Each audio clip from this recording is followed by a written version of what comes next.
December 19th, 1943, 3:47 a.m. Staff Sergeant Anthony Tony Acosta grips a mule's lead rope. His hands are numb.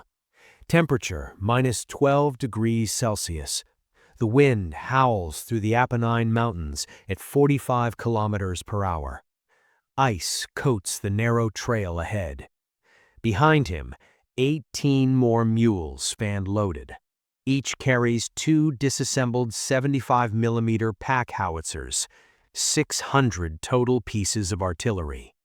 The trail climbs 1,200 vertical meters. German intelligence declared this pass impassable, sealed by winter storms, unusable until spring. They're wrong. Acosta looks up at the mountain. The peak disappears into darkness and blowing snow. Somewhere up there, Allied infantry waits, pinned down, out of ammunition, facing a German counterattack at dawn. Without artillery support, they'll be overrun in hours. Standard procedure says wait for better weather, wait for daylight, wait for safer conditions. Acosta doesn't wait. He pulls the lead mule forward, into the darkness, into the storm, into history. December 19th, 1943. The Italian campaign grinds through its most brutal phase. Allied forces push north from Naples. The German Wehrmacht has established defensive lines across every mountain range. The terrain favors defense. Narrow valleys, steep ridges, limited roads. Every advance costs blood.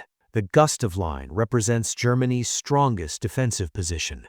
It stretches 161 kilometers across Italy, anchored on Monte Cassino in the center. The Germans have fortified every approach: minefields, machine gun nests, artillery positions, observation posts on every peak. Allied casualties are staggering. In November 1943 alone, 8,400 American casualties, 4,200 British casualties, 3,800 Canadian casualties, for an average advance of 11 kilometers. Artillery is the key to breaking these defenses. Infantry cannot advance without fire support, but moving artillery in mountains is nearly impossible. Roads are few, easily defended, easily destroyed. The Allies need a different approach. They need to move guns where the Germans think guns cannot go. The 601st Field Artillery Battalion specializes in pack artillery. Weapons designed to be disassembled, carried by mules, moved through terrain vehicles cannot navigate. The battalion operates 36 75mm pack howitzers. Each gun breaks down into 6 loads: barrel, breech, carriage, wheels, shield, accessories. Total weight per gun, 635 kilograms. Each mule carries approximately 110 kilograms. Staff Sergeant Anthony Tony Acosta is 28 years old, from Taos, New Mexico, 5th-generation muleteer. His family has been packing supplies into mountains since 1840. His grandfather packed ore from Colorado silver mines. His father packed supplies to fire lookout stations. Tony grew up speaking to mules before he spoke complete sentences to humans. He knows animals, he knows mountains, he knows what's possible. December 18th, 1943, the 143rd Infantry Regiment attacks Hill 1205, a strategic peak dominating the approach to the Gustav Line. The assault begins at 600 hours. By 1400 hours, 2 companies reach the summit. They've suffered 40% casualties. They hold a position 200 meters wide. The Germans counterattack immediately. The infantry needs artillery support. Without it, they cannot hold. Without it, the attack fails. Without it, the casualties were meaningless. The 601st Field Artillery Battalion receives the order: move 6 howitzers to Hill 1205. Provide fire support by dawn. The battalion commander, Lieutenant Colonel James Morrison studies the maps. There are 2 routes to Hill 1205. Route 1, the Valley Road, 12 kilometers, exposed to German observation, under direct artillery fire. 3 supply convoys have already tried. All 3 were destroyed. 22 vehicles burned. 47 men killed. The road is a killing zone. Route 2, Paso de la Morte, the Pass of Death. Paso de la Morte is a mule trail built in the 1870s by shepherds.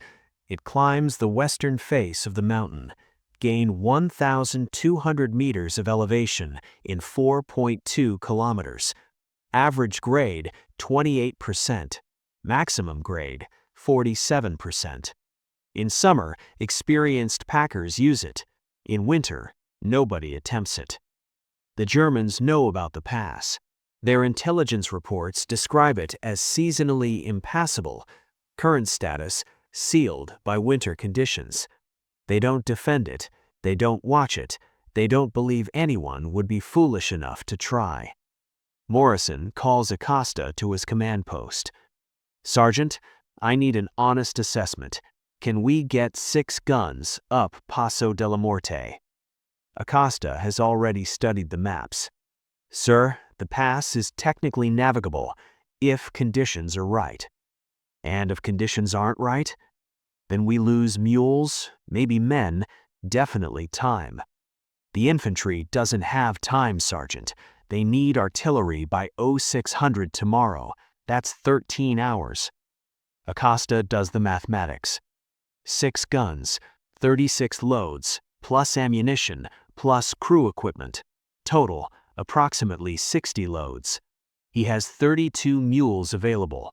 Each mule can carry 2 loads up the mountain, but not in a single trip. They'll need to shuttle.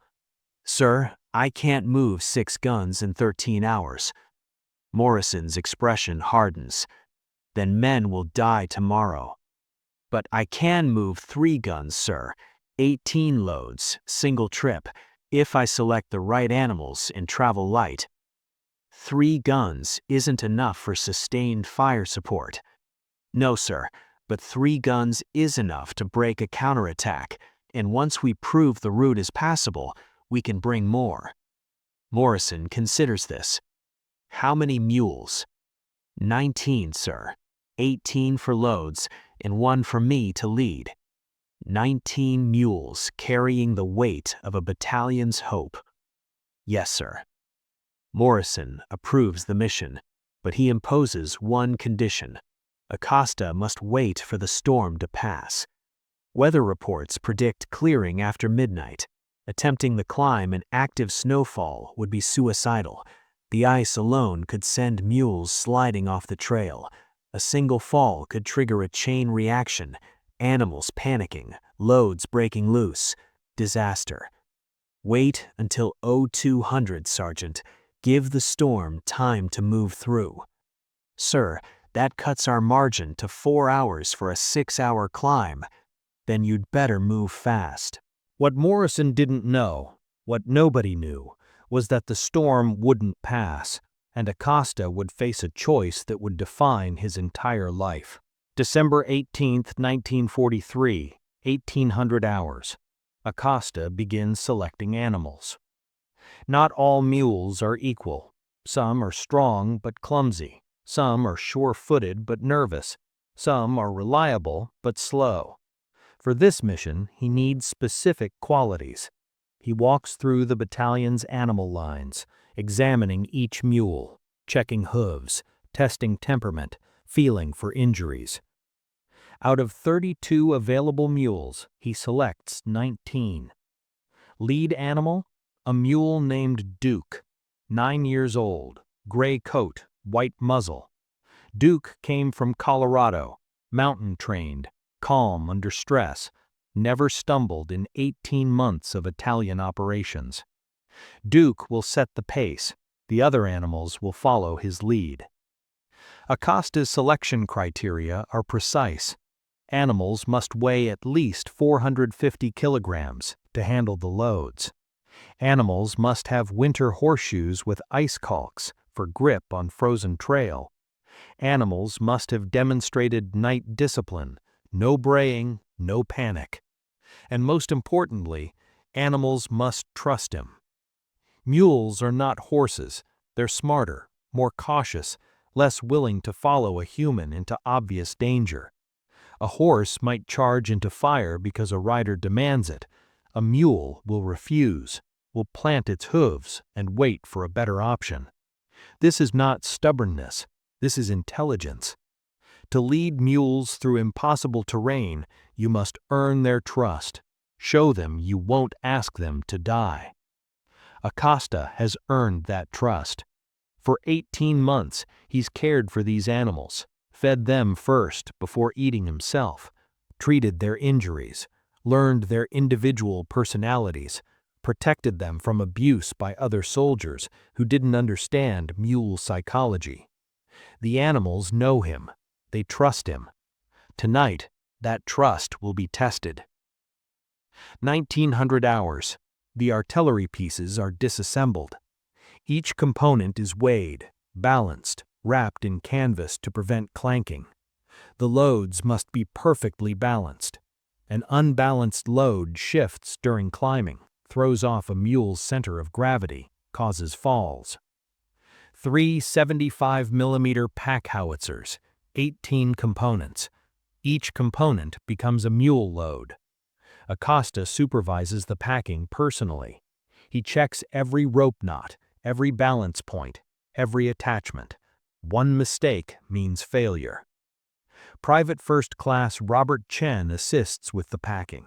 He's 22 years old, from San Francisco, an artilleryman volunteering for a muleteer's job. Sergeant, why aren't we waiting for better weather? Because the weather isn't getting better, Chen. The forecast says clearing after midnight. The forecast is wrong. Chen looks at the sky. Snow still falling, wind still howling. How do you know? Acosta points to the mules. Watch their ears. The animals' ears are flat against their heads, rotating nervously. They hear something. Pressure change. The storm is intensifying, not passing. Then why are we going? Because if we wait for perfect conditions, men die. We go with the conditions we have. 2200 hours. The snow intensifies. Morrison receives updated weather reports. The storm is stalling over the mountains. No clearing expected until after dawn. He finds Acosta. Sergeant, I'm scrubbing the mission. Weather's too bad. Sir, I can make it. Not in this. Wait until tomorrow night. The infantry doesn't have until tomorrow night, sir. Morrison struggles with the decision. He knows Acosta is right about the infantry, but he also knows the risks. Sergeant, if you attempt this climb in active snowfall, you could lose everything. Animals, weapons, men. Sir, I've packed through worse in New Mexico. This isn't New Mexico. No, sir, but mules are mules, and mountains are mountains. The principles don't change. Morrison makes the call. You're authorized to proceed, but at your own judgment. If conditions deteriorate beyond safe limits, you turn back. That's an order. Understood, sir. As Acosta walks away, Morrison calls after him. Sergeant, why are you so confident? Acosta stops, thinks for a moment. Because, sir, the Germans declared this pass impossible, and I'm tired of letting Germans tell us what's impossible. 0200 hours, December 19th, 1943. Zero visibility, snow falling at 3 centimeters per hour, wind gusting to 55 kilometers per hour. Temperature, minus 14 degrees Celsius. Wind chill, minus 28 degrees Celsius. Acosta assembles his team. 19 mules, 4 assistant muleteers, 1 radio operator. The 4 assistants are all volunteers. Private Robert Chen, Private First Class Miguel Ortega from Arizona, Corporal James Whitecloud, Navajo from New Mexico, Private Eugene Miller from Montana. All experienced with animals, all understand the stakes. Acosta briefs them. We move in single file, 5-meter spacing between animals. I lead. Ortega takes rear position. Chen and White Cloud patrol the line. Miller handles radio. If an animal goes down, cut the load immediately. Save the mule. The guns can be replaced. The animals can't. If the trail becomes impassable, we retreat. No heroics, no risks beyond calculated limits. We travel in silence. The Germans think this pass is sealed. Let's keep them thinking that. Questions? No questions. 02:47 hours. The column moves out. Duke leads. Acosta walks beside him, one hand on the lead rope, one hand holding a shielded flashlight. The beam shows 3 meters of trail ahead. Beyond that, darkness and snow. The first 800 meters are relatively flat through a valley bottom. The mules move steadily. Their hooves crunch on frozen ground. Their breathing creates clouds of vapor. No animal makes a sound. Professional silence. Then the trail begins to climb. Duke's pace slows. The animal feels the trail narrowing, senses the exposure. Acosta speaks quietly. Not words, a low humming sound, a tone Duke has heard 1,000 times. The mule's ears rotate forward. He continues. Behind him, 18 more mules follow, trusting Duke, trusting Acosta.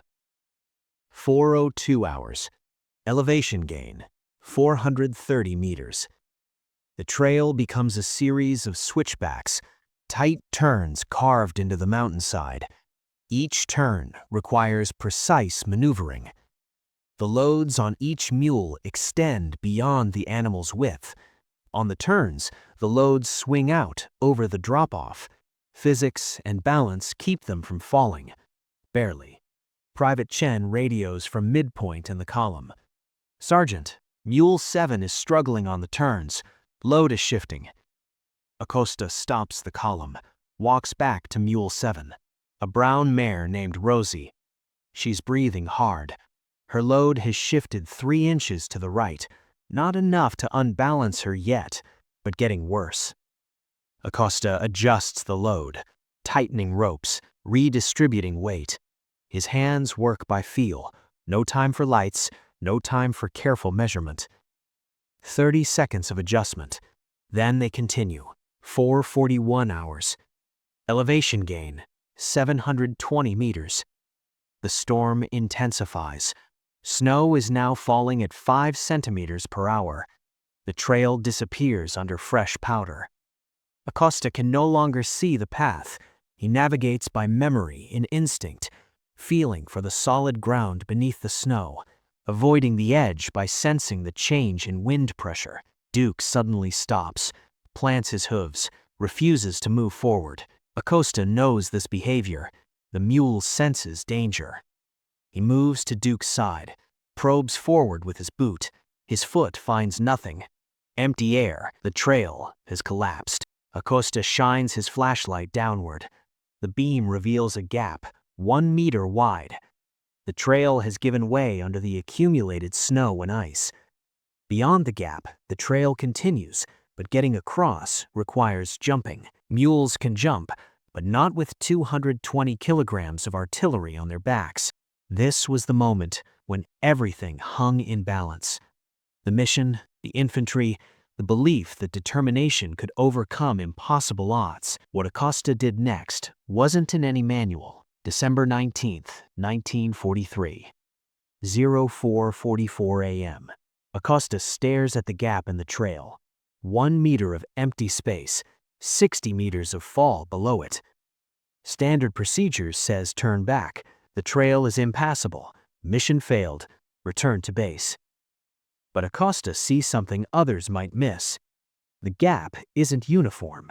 On the left side, against the rock wall, a narrow ledge remains, 30 centimeters, maybe less under the snow. Not enough for a mule with a full load, but possibly enough for an unloaded mule. Acosta makes a decision. Chen, White Cloud, move up to position 1. The 2 privates work their way forward. We're going to hand carry the loads across. Sergeant, that'll take hours. Chen's voice shows strain. 40 minutes, maybe less. We work fast. The process is brutally simple. Unload each mule. Walk the unloaded animal across the narrow ledge. Hand carry each 110-kilogram artillery component across. Reload the mule on the far side. Repeat 19 times. The mathematics are grim.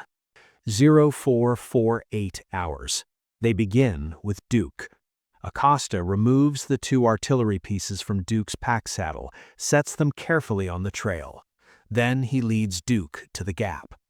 The mule sees the narrow ledge, sees the drop-off. His ears flatten. Acosta speaks in his humming tone, places his hand on Duke's neck. He steps onto the ledge first, edges across. His boots find purchase on ice-covered rock. His left shoulder presses against the mountain face. His right side hangs over nothing. He crosses, 15 seconds of absolute concentration. Then he calls Duke. The mule hesitates. Acosta calls again. Duke steps forward, places one hoof on the ledge, tests the surface, then commits. The animal edges across, each step deliberate, each movement calculated. Duke crosses safely. Now the hard part.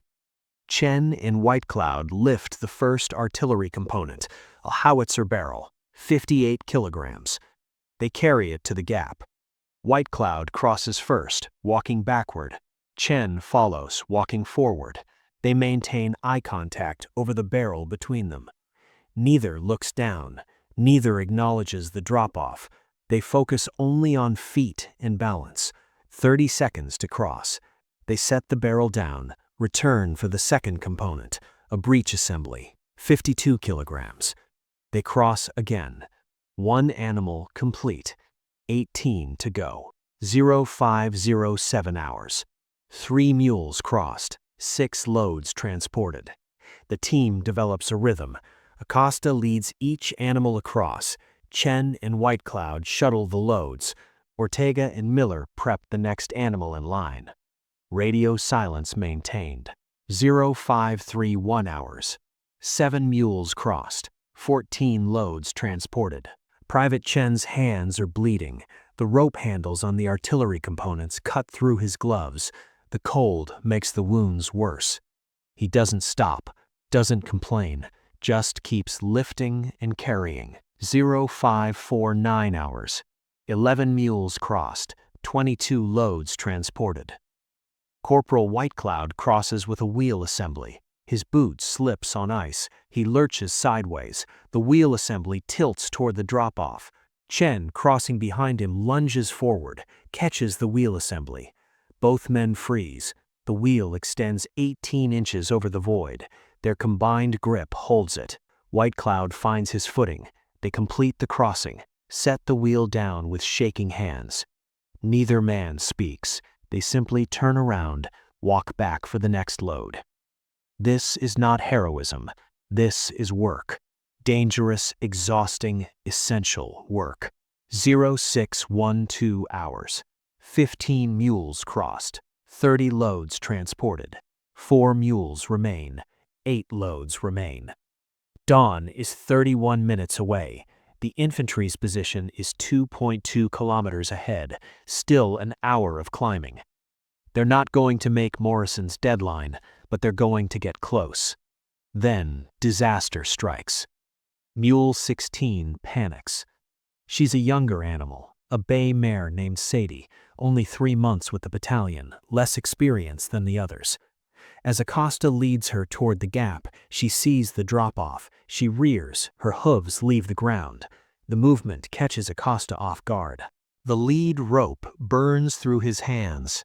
Sadie comes down wrong, too close to the edge. Her rear hooves land on unstable snow. The snow collapses. Sadie's hindquarters slide toward the void. She scrambles, hooves churning, trying to find purchase. Acosta throws himself forward, grabs her bridle with both hands. His boots dig into the trail. He pulls. Sadie's front hooves find solid ground. She surges forward, away from the edge, safe. But the 2 artillery components on her back are no longer balanced. The pack saddle has shifted during the scramble. Both loads now hang on her right side.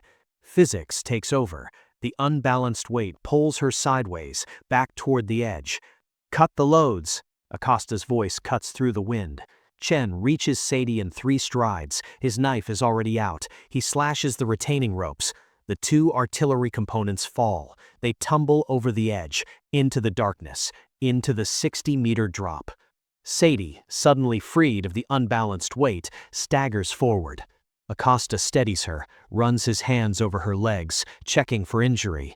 She's shaking, terrified, but intact. No breaks, no tears. She'll survive.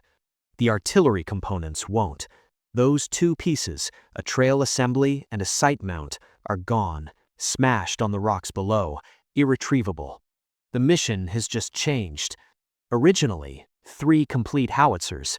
Now, 2 complete howitzers plus miscellaneous parts. 2 guns instead of 3. 33% reduction in firepower.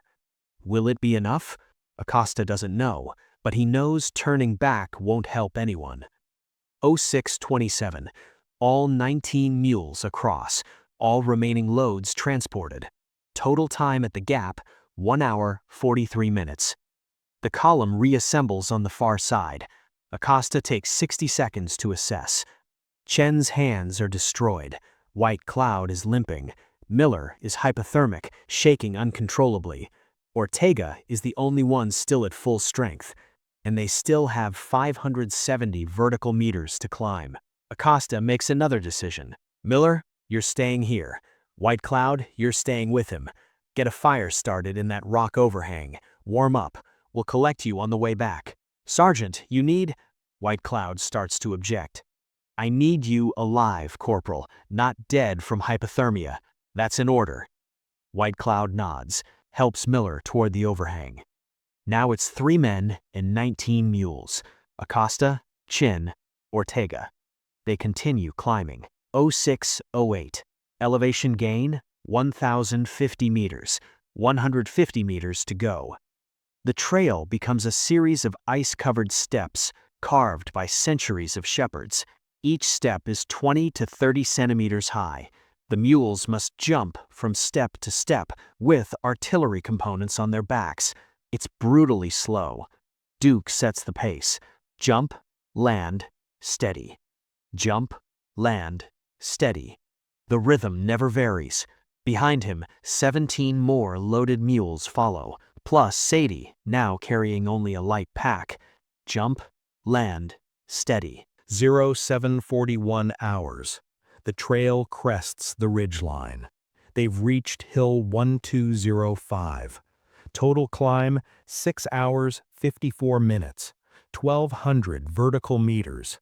In a blizzard, in darkness, through terrain the Germans declared impassable. American infantry positions are 30 meters ahead. Soldiers emerge from foxholes. They stare at the mules, at the artillery components, at Acosta, Chen, and Ortega. One lieutenant approaches. "Who the hell are you?" Acosta's voice is hoarse from cold and exhaustion. 601st Field Artillery, sir. We brought you some guns." The lieutenant looks at the mules, counts the loads. His expression shifts from confusion to disbelief to something like awe. "The radio said you couldn't make it. The pass was sealed." "It was sealed, sir. We opened it." 0803 hours. The artillery crews scrambled to assemble the howitzers. They work fast, reconnecting components, checking firing mechanisms, loading ammunition. 2 complete guns, plus enough spare parts to keep them running. 0847 hours. The German counterattack begins. Enemy infantry advancing from the northeast, supported by mortar fire. The American infantry braces for impact. Then the 2 howitzers open fire. The sound is tremendous. Each 75mm shell screams downrange, impacts in German positions. Explosions tear through enemy formations.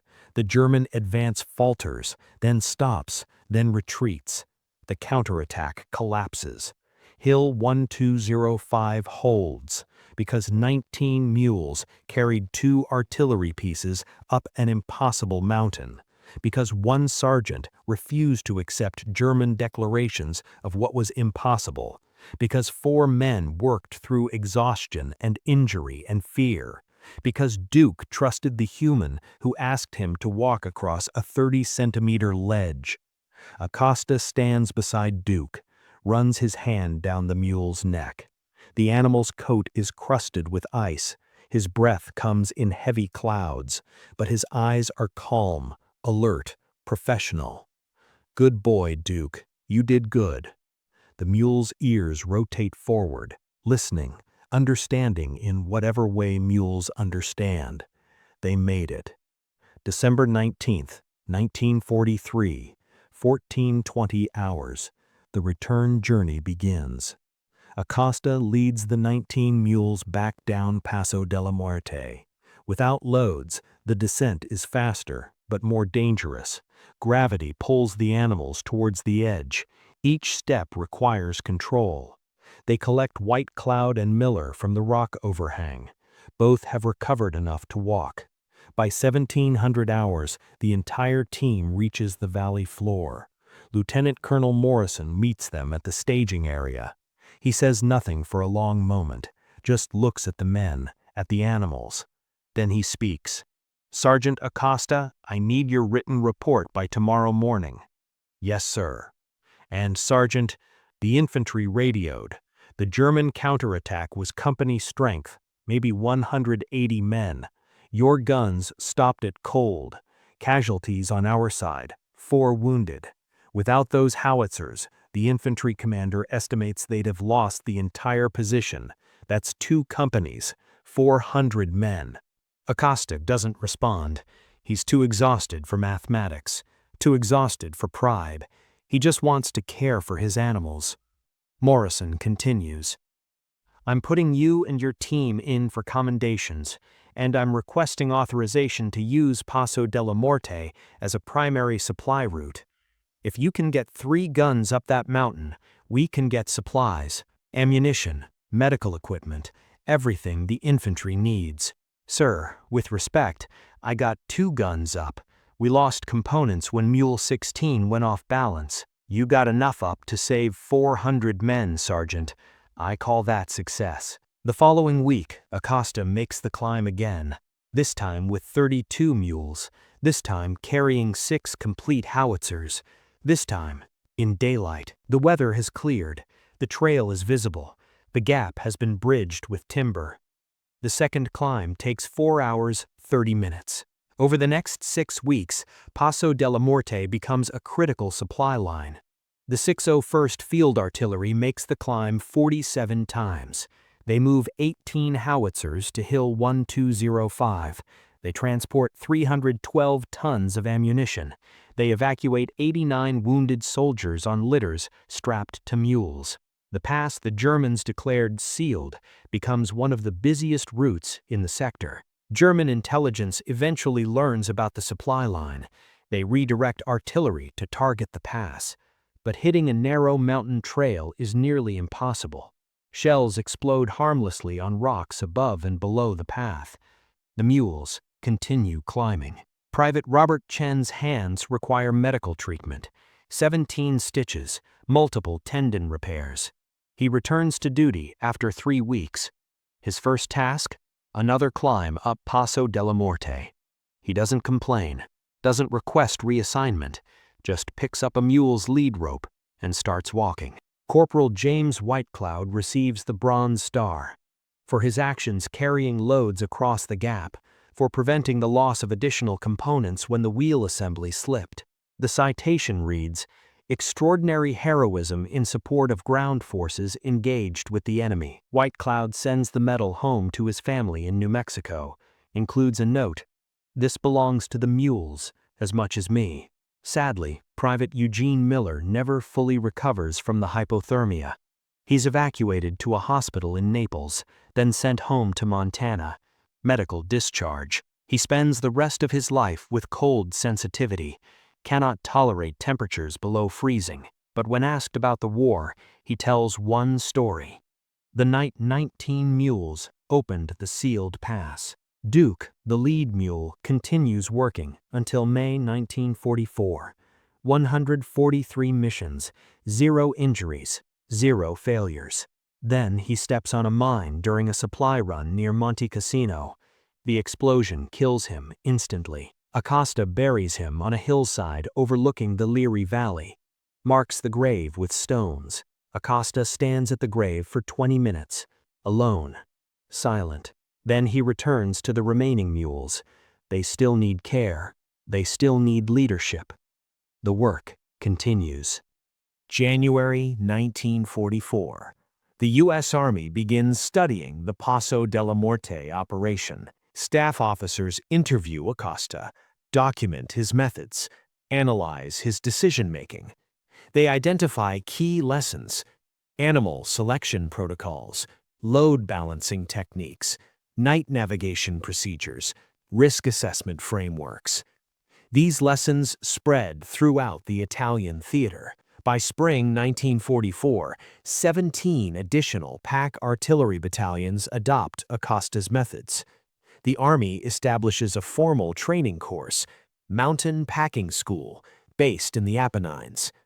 Acosta serves as chief instructor for 3 weeks, training 140 muleteers, teaching them what he learned, what generations of his family learned, what the mules taught him. The official Army after-action report concludes, Staff Sergeant Acosta's successful transit of Paso de la Morte demonstrated that terrain assessment must account for leadership and animal capability, not merely topographical analysis. Terrain declared impassable by enemy intelligence can be rendered passable through proper technique and determination. The report doesn't capture the full truth. 19 mules climbed through a blizzard because one man refused to believe German declarations, because 4 assistants worked until their hands bled, because Duke trusted a human in the darkness. The Paso de la Morte operation changed American military doctrine.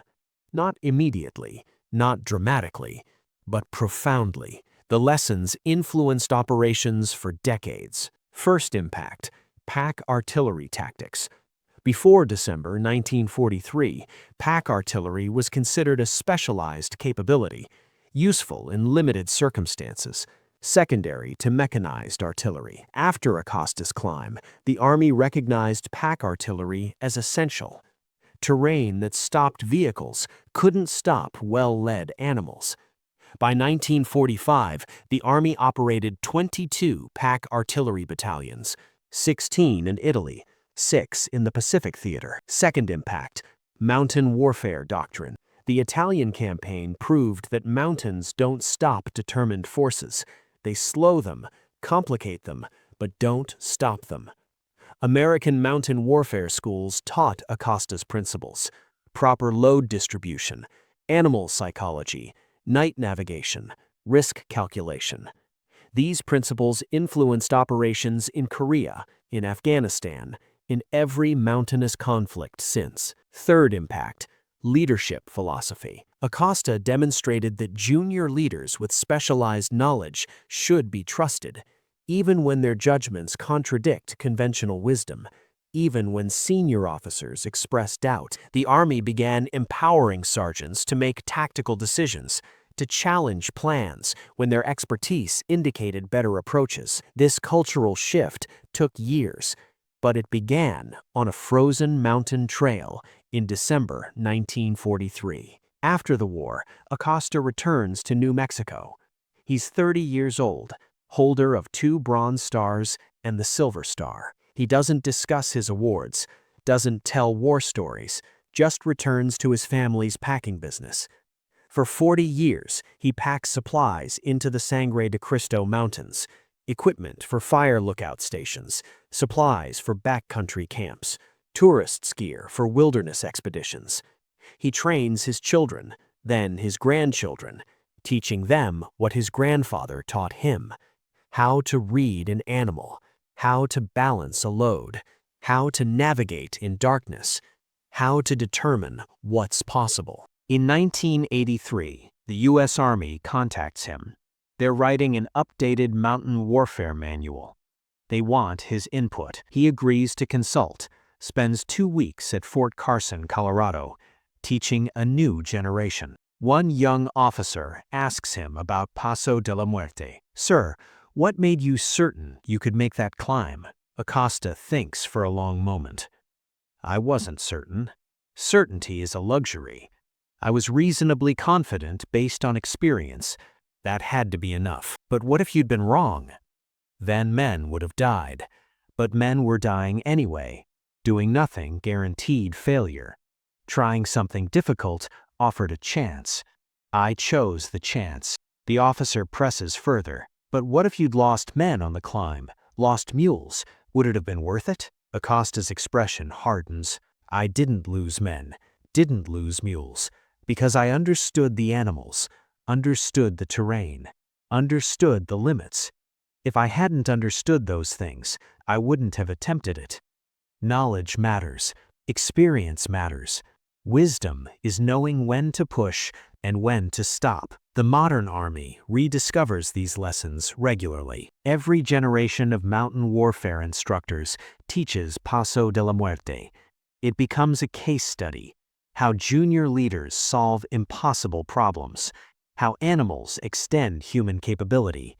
How determination changes tactical possibilities. In 2008, Special Forces teams in Afghanistan face similar challenges. Steep mountain trails, enemy positions on high ground, limited vehicle access. They request pack animals. The Army provides mules and instructors who learned from Acosta's manual. In 2012, a Special Forces detachment successfully transports artillery to a mountain position in Kunar province. The trail climbs 900 vertical meters. The enemy declared it impassable. 23 mules prove them wrong. The after-action report references Paso de la Muerte 70 decades later.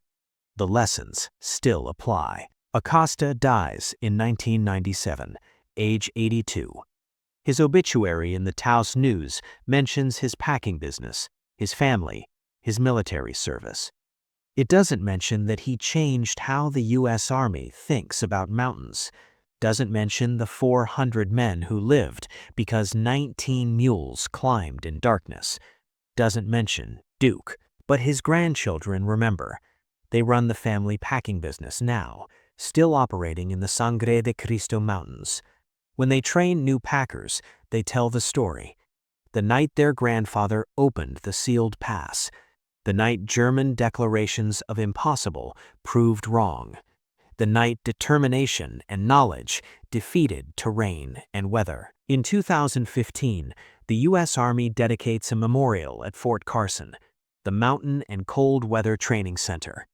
A bronze statue of a soldier and a mule. The plaque reads, "In honor of the pack artillery soldiers in Mules who served in mountain warfare operations, inspired by Staff Sergeant Anthony Acosta and Duke, who demonstrated that impossible is merely a challenge awaiting proper leadership." There is something profound about mules. They are not romantic animals, not like horses. Nobody writes poetry about mules. Nobody paints them dramatically. They're too practical, too unglamorous, too real. But mules endure. They carry impossible loads through impossible terrain. They work without complaint, without recognition, without glory. They simply do the work because it needs doing. 19 mules climbed Paso de la Muerte on December 19, 1943. Not one refused, not one quit, not one balked when asked to cross a 30-centimeter ledge over a 60-meter drop. They trusted the human who led them. That trust wasn't given lightly. It was earned through months of care, of understanding, of respect. This is the forgotten truth of war. Not every hero charges into gunfire. Not every victory comes from violence. Sometimes the most important battles are won by logistics, by determination, by refusing to accept what the enemy declares impossible. 400 American soldiers held Hill 1025 because of those mules. They survived the German counterattack because artillery arrived when arrival was impossible. They went home to families, had children, lived lives, all because 19 animals carried loads through a blizzard. Tony Acosta understood something essential. Heroism isn't always dramatic. Sometimes it's methodical, selecting the right animals, balancing loads properly, making calculated decisions in darkness, working through exhaustion, trusting experience over fear. He didn't storm a machine gun nest, didn't capture an enemy position, didn't pilot a damaged bomber home. He walked mules up a mountain trail in a snowstorm at night when experts said it couldn't be done. That's a different kind of courage. The courage to attempt the undramatic, the courage to trust your knowledge over conventional wisdom, the courage to lead 19 animals into darkness because men are dying and only you can help them. Duke never received a medal, never got his name in newspapers, never appeared in history books. He was a mule. He did his job. He crossed the impossible trail because Acosta asked him to. Then he continued working for another 16 months until a mine ended his service. There should be monuments to mules like Duke, to the countless animals who served without choice, who carried loads and endured hardship, who trusted humans even when humans asked impossible things. But there aren't many monuments, just one bronze statue at Fort Carson, and memories in the minds of those who know the story. To Staff Sergeant Anthony Acosta, who refused to accept German declarations of impossible. To Duke, Rosie, Sadie, and 16 unnamed mules who climbed through darkness because they trusted their leader. To Private Robert Chen, whose hands bled carrying artillery across a gap. To Corporal James Whitecloud, who caught a falling wheel assembly over a 60-meter drop. To Private Eugene Miller, who sacrificed his health to a mountain storm. To Private First Class Miguel Ortega, whose strength never wavered. And to the 400 American soldiers on Hill 1025, who lived because 19 mules opened the sealed pass, who went home because someone refused to wait for perfect conditions, who survived because determination and knowledge defeated terrain. Your stories matter. Your service matters. We remember. The Germans said the mountain pass was sealed. They were right, until one muleteer decided sealed wasn't permanent, until 19 mules proved impossible was just difficult, until dawn broke over Hill 1025 and artillery fired. Because sometimes the most important word in warfare isn't attack or defend. Sometimes it's attempt.